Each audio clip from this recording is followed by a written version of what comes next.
Want to set up the most elegant party table in just a few minutes? Let's make 3 incredibly chic and delicious finger foods. Let's start with the first one. Mini sliced bread, white cheese, a slice of tomato, thick sliced ham, onion rings, French lettuce, and finally, a pitted black olive on top for that perfect look. And done! Look how beautiful and tempting this is. Your guests are going to absolutely love it.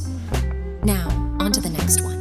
Again, mini sliced bread, pesto cheese, thick sliced ham, tomato, Gouda cheese, and to top it all off, a cute little cherry tomato.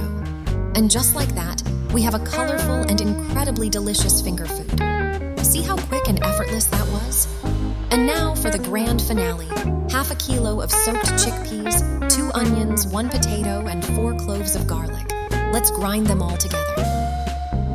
Next, add some fresh parsley and coriander and run it through the grinder one more time until it's perfectly smooth.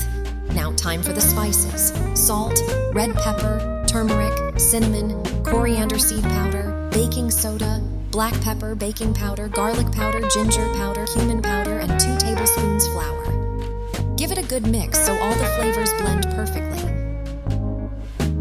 Now, shape them into cute little balls and place them on a plate. Into the hot frying oil they go. After a few minutes, when they're perfectly crispy and golden brown, take them out. Wow, just look at how crunchy and mouth-watering they look. And there you have it, a compact luxury finger food table for your special guests. I hope you make this at home and enjoy it. If you loved these quick and easy ideas, make sure to subscribe to our channel and follow along for more exciting recipes.